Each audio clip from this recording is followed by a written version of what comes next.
चलिए बच्चों, class 10th subject mathematics के चैप्टर नंबर 1 में प्रश्नावली 1B का क्वेश्चन नंबर 8 हम देखते हैं। क्वेश्चन नंबर 8 जिसमें कहा गया है, उसको जो भी प्रश्न है हमारा उसको मैंने संक्षेप में लिख लिया है। और उस क्वेश्चन में क्या कहा गया है कि 18 और 117 इन दोनों संख्याओं के HCF को 18m-117 के रूप में दर्शाया जाता है, तो m की वैल्यू क्या होगी, यानी m का मान क्या होगा। और साथ ही साथ हमसे यह भी पूछा गया है कि 18 और 117 का LCM कितना होगा। तो इन दोनों ही प्रश्नों को हम लोग हल करेंगे, यानी कि दोनों प्रश्नों का उत्तर तलाश करेंगे। और कैसे, जरा इसको ध्यान से देखिए, समझिए आप लोग। सबसे पहले तो हम 18 और 117 इन दोनों संख्याओं का क्या निकाल लेंगे, HCF, ठीक है ना। तो हम यहाँ पर क्या करते हैं, 18 और कितना 117 के अभाज्य गुणनखंड करके इनका मैस है, यानी कि हाईएस्ट कॉमन फैक्टर HCF निकाल लेते हैं। 2 से डिवाइड करेंगे, 2 9 18, 3 से 3 3 9 और 3 1 3, बोलो हो जाएगा। इसको 3 से कटेगा, 3 3 9, 2 3 9 27, पुनः 3 से 3 1 3 और 3 3 9, 13 आ गया, फिर 13 1 13, ठीक है ना। मैसेज क्या होता है बच्चों, जो दोनों में कॉमन हो, जो दोनों में क्या हो, कॉमन हो, उभयनिष्ठ हो, उस पद के न्यूनतम घातों वाले संख्याओं का गुणनफल जो होता वही मैसेज होता है। या सीधे सीधे देखो, जोड़ा बना लो, क्या करो, जो दोनों मिले, दोनों में 2 तो नहीं मिल रहा है, कि मिल रहा है, 3 मिल रहा है, तो 3 ये एक बार जोड़ा बन गया, फिर ये एक बार यानी 2 बार जोड़ा बना, इसका इसके साथ तो 3, फिर इसका इसके साथ 3। अब 13 इसमें है, लेकिन इसके अभाज्य गुणनखंड में 13 नहीं है, तो इन्हीं दोनों का गुणा कर लो, 3 3 9 आ गया क्या, HCF। बोलो बात समझ में आया। तो सीधे यहाँ पर हम संक्षेप में कह सकते हैं कि 18 और 117 का HCF यानी हाईएस्ट कॉमन फैक्टर महत्तम समापवर्तक 9 होगा। समझ में आया बच्चा लोग। तो डायरेक्ट इसकी जगह पर ये जो लिखा है, इसका मतलब कि 18 और 117 का HCF जो कि कितना आ चुका है बच्चों, 9 आया। तो इसकी जगह पर मैं लिखूंगा 9 बराबर 18m-117। ये -117 को पक्षांतर करेंगे, 9 + 117, बोलो होगा क्या, बराबर क्या होगा, 18m होगा, ठीक है ना। जोड़ लीजिए, 9 7 16, 126 हो जाएगा क्या, 126 बराबर 18m को पक्षांतर कर दीजिए, 126 बटा 18 बराबर m, भाग कर दीजिए, 18 7 126, यानी m बराबर कितना आ गया बच्चों, 7 आ गया। लो जी, मुबारक हो, आपको मिल गया क्या, m का मान। समझ में आ गया कि नहीं। ऐसे बिल्कुल हम लोगों ने शायद क्वेश्चन नंबर 5 हल किया था। अब देखो LCM निकालना है, तो सीधे LCM निकालना है तो आप लोग क्या यहाँ अभाज्य गुणनखंड के भी करके भी निकाल सकते हो, या वो मैंने सुंदर सा संबंध क्वेश्चन नंबर 4 में आपको बताया था कि जब 2 संख्याएं दे दी गई हों, दोनों का मैसे आपको मालूम है, लैसे निकालना है, तो क्या होता है, दोनों संख्याओं का लैसे गुणे मैसे बराबर दोनों संख्याओं का गुणनफल, ठीक है ना। तो सुंदर सा जो संबंध है उसको मैं सूत्र कह देता हूं, और वो संबंध क्या है उसको मैं लिख भी देता हूं। 2 संख्याओं का HCF यानी हाईएस्ट कॉमन फैक्टर महत्तम समापवर्तक गुणे उन्हीं दोनों संख्याओं का LCM। 2 संख्याओं का HCF गुणे 2 संख्याओं का LCM बराबर क्या होता है, दोनों संख्याओं का क्या बच्चों, हाँ जी, दोनों संख्याओं का गुणनफल, दोनों संख्याओं का गुणनफल, ठीक। तो आपको LCM निकालना है, तो LCM बराबर क्या होगा, गुणनफल बटा क्या, सिर्फ मैं लिख देता हूं दोनों संख्याओं का गुणनफल बटे क्या बच्चों, HCF। और मैंने आपको बताया था कि अगर LCM निकालना है, 2 संख्याएं दे दी जाए, उनका LCM निकालना है, और HCF आपको मालूम है, तो गुणनफल में HCF से भाग दोगे तो LCM आएगा, और अगर गुणनफल में LCM से भाग दोगे तो HCF आएगा। समझ में आ रहा सौम्या। अच्छा, तो अब इसको क्या लिख सकते हैं, दोनों संख्याओं का गुणनफल। संख्याएं बेटा दोनों कौन हैं, 18 और 117, तो 18 और 117 का क्या कर लीजिए, गुणा कर लीजिए, और बटे HCF, HCF क्या है 9 है। ये देखो HCF दोनों ही संख्याओं का कितना बच्चों 9 है। ठीक, तो 9 से 18 कैंसिल आउट हो जाएगा, 9 दूना 18, यानी 2 गुणे 117। आगे मैं लिख देता हूँ, शायद ना दिखे नीचे इसलिए। तो कितना आ जाएगा 117 दूना 234। लो जी मुबारक हो, LCM आ गया। क्या आ गया बच्चों, किसका 18 और 117 का, कितना 234। आई होप समझ में आ गया होगा, पक्का, कोई दिक्कत। चलिए फटाफट नोट करो, अगले क्वेश्चन की तरफ बढ़ते हैं।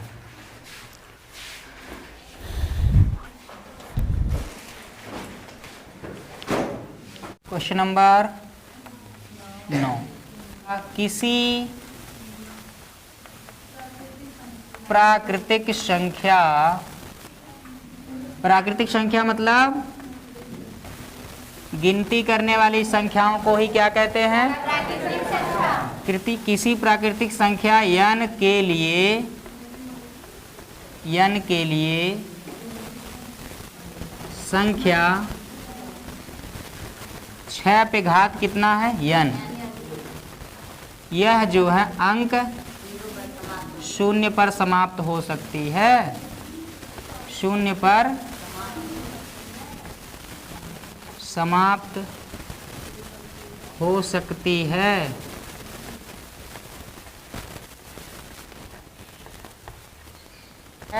किसी प्राकृतिक संख्या n के लिए क्या 6 पे घाते n जो कि एक संख्या होगी, यह जो है अंक 0 पर समाप्त हो सकती है, मतलब इसके इकाई का अंक 0 हो सकता है। समझना, अगर किसी भी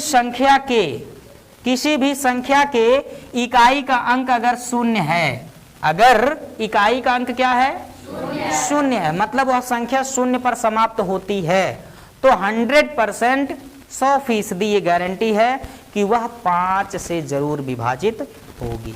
जैसे 10 हो गया, 20 हो गया, 30 हो गया, 40 हो गया, 50 हो गया, 60 हो गया, 70, 80, 90, या कोई भी ऐसी संख्या बताओ, कोई भी ऐसी संख्या बताओ आप लोग, ठीक है ना, कोई भी ऐसी संख्या बताओ जो 0 पर समाप्त होता है, तो 100% 5 से भाग देने पर यह पूरा का पूरा विभाजित होगा।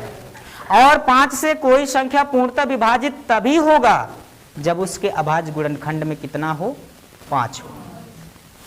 यह जो संख्या है यह अंक 0 पर तभी समाप्त हो सकता है जब इसके अभाज्य गुणनखंड में कितना होगा, 5 होगा। तो देखिए, आप 6 को क्या लिख सकते हैं, 6 पे घाते n को लिख सकते हैं, 6 को लिख सकते हैं 2 गुणे 3, और इस पर घात n है लगा सकते हैं, या आप लिख सकते हो 2 गुणे 3 पे n है तो 2 पे n लिख सकते हो, और 3 पे भी n लिख सकते हो।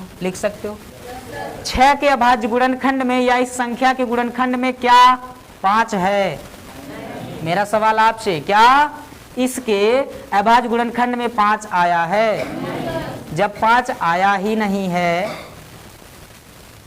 जब यह 5 आया ही नहीं है तो इसके अभाज्य गुणनखंड में 5 है ही नहीं, और जब 5 है ही नहीं तो 0 पर समाप्त यह हो ही नहीं सकता। समझ में आया? तो आपका आंसर क्या होगा? चूंकि संख्या 6 पे घाते n के अभाज्य गुणनखंड में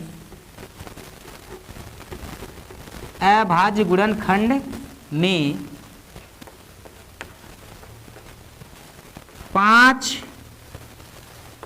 नहीं है, 5 नहीं है, अतः संख्या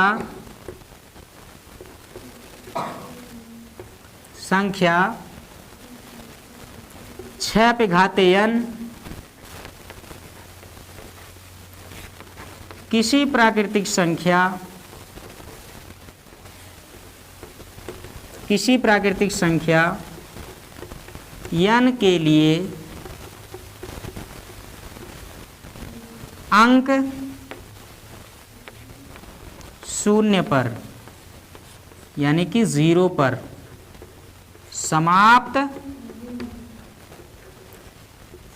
समाप्त नहीं हो सकती, नहीं हो सकती।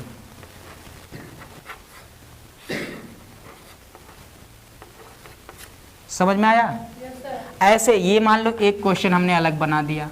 दूसरा क्वेश्चन अगर आपसे पूछ लिया जाता कि बताओ किसी प्राकृतिक संख्या n के लिए 4 की घाते n जो है यह अंक 0 पर समाप्त होगा, तो 4 पे घाते n को क्या लिख सकते हो? 2 गुणे 2 की घात कितना n लिख सकते हो, या 2 पे n गुणे 2 पे n लिख सकते हो, या इसको 2 पे घाते n 2 बार हो गया तो 2n लिख सकते हो। अब इसके अभाज्य गुणनखंड में भाई साहब 5 तो है ही नहीं, और जब 5 है ही नहीं तो यह 5 से पूर्णतः विभाजित नहीं होगा, और 5 से विभाजित होगा नहीं, इसका मतलब इसमें यह संख्या कभी भी 0 पर संपन्न समाप्त नहीं होगा। सिंपल सी बात है। आई होप आप लोग को समझ में आ गया होगा। चलिए फटाफट नोट करो, आगे चलते हैं।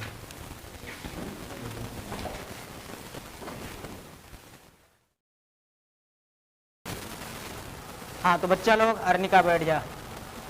क्यों खड़े होकर के तांडव कर रही है? हैं? क्या टॉफी? कॉपी? कॉपी क्या होता है? कापी होता है कि कॉपी होता है? देख रहा, ये नया स्टाइल है बोलने का। सर जी कॉपी दे दीजिए। चलो क्वेश्चन नंबर 9 को हल करने के बाद क्वेश्चन नंबर 10 देखिए क्या है। और क्वेश्चन नंबर 10 की तरह क्वेश्चन नंबर 13 भी है क्या शायद? बोलिए। हाँ जी, देखो क्वेश्चन नंबर 10 में क्या है? व्याख्या कीजिए। क्या कीजिए? संदर्भ प्रसंग सहित व्याख्या कीजिए। वो तो हिंदी में था, लेकिन ये जो प्रश्न दिया गया है इसके उत्तर की व्याख्या करना है। देखो व्याख्या कीजिए कि 7 गुणे 11 गुणे 13 प्लस 13 और 7 गुणे 6 गुणे 5 गुणे 4 गुणे 3 गुणे 2 गुणे 1 प्लस 5 ये भाज्य संख्याएं क्यों हैं? यानी ये जो टोटल संख्या प्राप्त होगी और ये जो संख्याएं हैं ये भाज्य क्यों हैं? भाज्य मतलब जो खुद से और स्वयं से करती ही करती है, इसके अलावा अन्य किसी संख्याओं से भी कट जाती हैं, वह भाज्य संख्याएं कहलाती हैं। ठीक है ना? तो भाज्य क्यों है देखिए, हल करते हैं। चलो तो इसमें ये पहला क्वेश्चन है। पहले क्वेश्चन का हल देखिए, जो 7 गुणे 11 गुणे 13 प्लस 13 है, इसको हम क्या लिख सकते हैं? ये 2 पद होंगे ना बाबू, प्लस के पहले एक पद, प्लस के बाद दूसरा पद। ठीक है ना? ये जो 13 लिखा है, 13 को 13 गुणे 1 लिख सकते हो क्या? अरे 13 को 13 गुणे 1, 13 कम, ठीक है ना? अब इन दोनों में से 13 कॉमन हो जाएगा, बोलो हो जाएगा। अब 13 अगर यहाँ से दोनों पद में से 13 को आपने चुरा लिया, ऐसा करना मत, चोरी करना गलत बात है। 13 और 13 पद को कॉमन ले लिया तो यहाँ बचा 7 गुणे 11 प्लस 1, नहीं बचेगा? अच्छा जी, ये 13 गुणे 11 सते और प्लस ये 13 गुणे 77 और 1, बताइए क्या 13 ये जो संख्या प्राप्त होगी ये तो 13 से जरूर कटेगा, क्योंकि गुणनखंड में अभाज्य संख्या कितना गया है? 13 है। ठीक है ना? 78 भी कटेगा, ठीक है ना? 39 से कट जाएगा, 2 से कट जाएगा, ठीक है, 3 से कट जाएगा, तो बहुत संख्याएं जिनसे ये कट जाएगा, अर्थात यह क्या है? भाज्य संख्या है, बस और कोई बात ही नहीं है। समझ में आ गया? अब चाहो तो इनका गुणनखंड कर डालो, सब फालतू का बकवाद होगा और कुछ है नहीं। बस इसमें सिर्फ आप लिख दीजिए कि यह संख्या एक और स्वयं के अलावा अन्य संख्याओं से भी विभाजित हो जाएगा, इसलिए ये क्या है? भाज्य संख्या। ठीक है ना? चाहो तो गुणा कर लो या रहने दो। स्पष्ट है, स्पष्ट है कि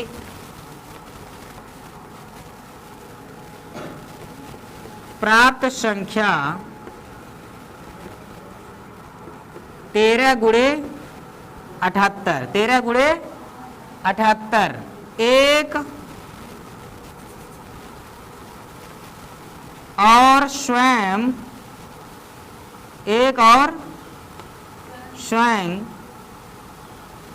के अतिरिक्त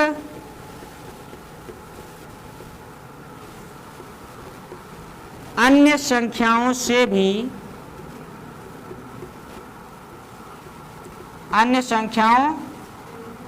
भी पूर्णतः विभाजित हो जाएगा। पूर्णतः क्या हो जाएगा अल्लाह? विभाजित हो जाएगा, विभाजित हो जाएगा। अतः यह एक क्या होगा अल्लाह? भाज्य संख्या होगी चाहे होगा। समझ में आ गया? तो यह 13 से भी कट जाएगा, 2 से भी कट जाएगा, 3 से भी कट जाएगा, 39 से भी कट जाएगा। इसलिए ये क्या है? बोलो ये क्या है? भाज्य संख्या। और ये किससे प्राप्त हुआ है? इससे प्राप्त हुआ है। और ये किससे प्राप्त हुआ है? इससे प्राप्त हुआ। मतलब ये जो संख्या ये क्या है? भाज्य है। समझ में आ गया सबको? बस अब इसी तरह से इसमें देखो, इसमें आपको क्या करना है? ये देखो, यहाँ प्लस के इधर ये एक पद और प्लस के उधर ये एक दूसरा पद, दोनों में 5 कॉमन होगा कि नहीं होगा? 5 कॉमन होगा, इसलिए इसका मतलब ये तो 5 से तो जरूर कटेगा। तो ये एक ऐसी संख्या प्राप्त होगा जो एक और स्वयं के अलावा अन्य संख्या जैसे 5 से भी कट जाएगा। और जो संख्या मिलेगा गुणा करने के बाद, जोड़ने उड़ने के बाद, जैसे ये 78 प्राप्त हुआ उसी तरह से इसमें भी कुछ प्राप्त होगा। और वह संख्या भी क्या है? एक और स्वयं के अलावा 5 से तथा अन्य संख्याओं से कट जाएगा। इसलिए ये क्या है बच्चों? भाज्य संख्या है। नहीं समझ में आया क्या? बिल्कुल ऐसे कर ले जाओगे।